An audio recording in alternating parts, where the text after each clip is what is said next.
we'd like to begin this PowerPoint presentation with a short commercial that was taken from an MTV campaign entitled A Thin Line.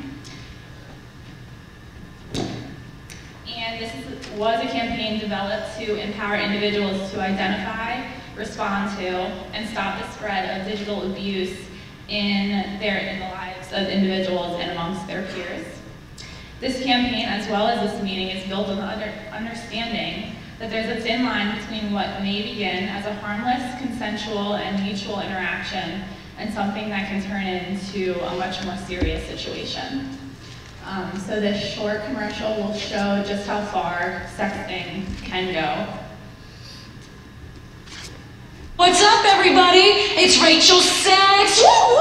My boyfriend said he wasn't going to share me with anybody, but guess what? He lied. And now I'm up on the whole internet scene. People emailing me, people texting me. I get to follow her for the rest of her life. I'm going to be up in the dorm rooms. Her first job, even her kids are going to know who I am. Yeah, I ain't going anywhere. Rachel Sext in the house. Sexts can take on a life of their own. There's a thin line between an instant and a lifetime.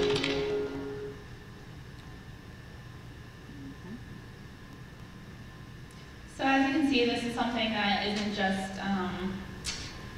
a joke. We need to take this serious, and it can continue on and on and on. And we'd also like to let you know that this campaign can be accessed online at athinline.org. It has a lot of good things to check out, especially when you are talking to your kids about this issue. So here is just a brief definition of what sexting is. It is sending sexually explicit texts or photographs via mobile phones or electronic devices. And many people may have different ideas of what sexting encompasses, but this is just, in a nutshell, what we think that it is. So our reasons for having this meeting tonight are manyfold. Ultimately, we want to understand what sexting is. So as we hear it in the news, in the media, in schools, in our lives, in our social lives, we understand what people are referring to. So the definition that Rebekah shared is the definition that we at SARCC are using in order to understand the concept of sexting. Another goal that we have is to understand why this topic is being discussed by all these people sitting on the panel in front of us, in counseling settings, in school settings, in government settings. It's become a hot button issue, and we want to understand why that is so that we know how to take a position on it and how to move forward in making choices around it. Another hope that we hope to gain in our meeting tonight is to understand the motivations that teens have in doing it and the impacts that are associated with it.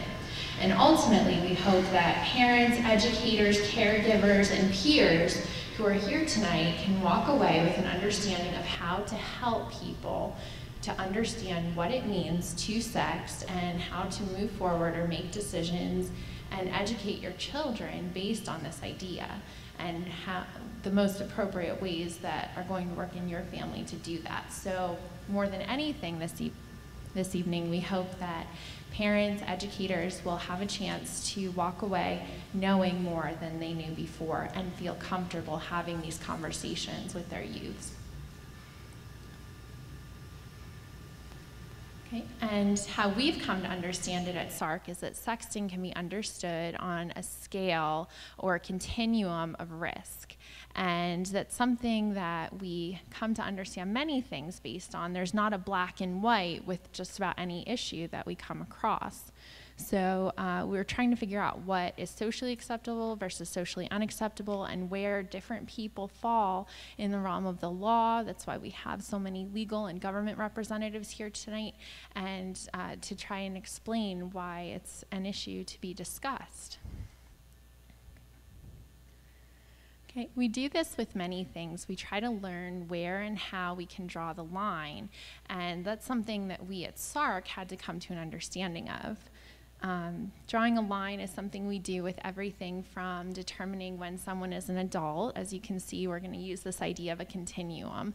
And we decide by law when a child becomes an adult. And, we know definitely that an infant is a minor, but we don't definitely know that someone who's 25 and still playing Xbox at home on the couch has the concept and wherewithal to function and thrive in an adult society. And yet, the law has made the effort of drawing that line and determining where that person becomes an adult. So in talking about sexual violence and in talking about sexting tonight, we're going to see where and how we can draw that line. And to make a comparison, in sexual assault or sexual violence, we can look at a sexuality continuum. We have absolutely no sexual contact at the very bottom and violent rape at the top of the continuum, but along the way there are different shades of gray, different elements, and a line can be drawn by the law determining when a crime has been committed. So we know that someone may be passively or actively consensual, but it gets closer and closer to that line where consent is not given. Once that line is crossed, then a crime has been committed and we're dealing with sexual assault or sexual violence. What we're trying to determine ultimately, we can go to the next slide, Rebekah is going to explain to us tonight. So taking this concept and applying it to sexting, if you look at the continuum on the lower end is not sending sexually explicit things at all. If you keep going up, then it's something that is consensual, it's a mutual interaction and exchange between a partner and another partner or two individuals. Continuing on, then it can be used with coercion, being forced. Continuing up, then it can be used as revenge to get back at an individual, which can be very humiliating and embarrassing for that individual. Also, then it can be used as harassment, bullying, which can turn into violence. And on the highest tier, then it's the child exploitation. Once something gets onto the internet, you don't know where it goes. And that's when it's visible to any sexual predator, any type of person. So as technology changes, the law must change to keep up with it. Sexting poses new challenges in defining where a line is crossed. And currently, laws do not recognize that there is a consensual teen-to-teen element to sending these types of things. So that's what we would like to talk further about tonight. So our goal tonight is to figure out where to draw the line, and that's why we have all these wonderful representatives here to help us do that. We, in discussing it, found that a lot of people didn't have that understanding. A lot of older adults didn't have the understanding that there is possibly a consensual element to this sexting idea, because the way that the law defines it, it's understood only as child exploitation, as Rebekah talked about. It's considered child pornography to send or receive nude images of a minor. But if it's minors doing it in a consensual, healthy relationship context, it kind of changes the idea of that a little bit, especially for them. And while there are still risks inherent in consensual activities, on the sexual activity scale, we're looking at risks of unwanted pregnancy or STD transmission. With sexting, there are the risks that the images can live on, they can be forwarded to people you don't know, they can be used later in a harassing or a bullying or a revengeful way. And that's where we want to try and understand how we can speak to our teens and to our children, boys and girls alike, about what their own values are, that they're educated on what those risks are in making the choice to participate in consensual activity with sexting or sex or any other thing. And we want to know how to do that in a way that we have the information we need and the tools we have to move forward. So that's why tonight SARCC has provided that toolkit for you.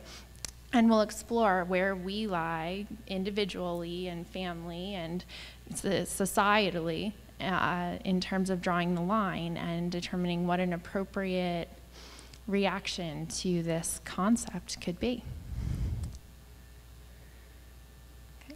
And this is just last thing for us, and then we'll turn it over.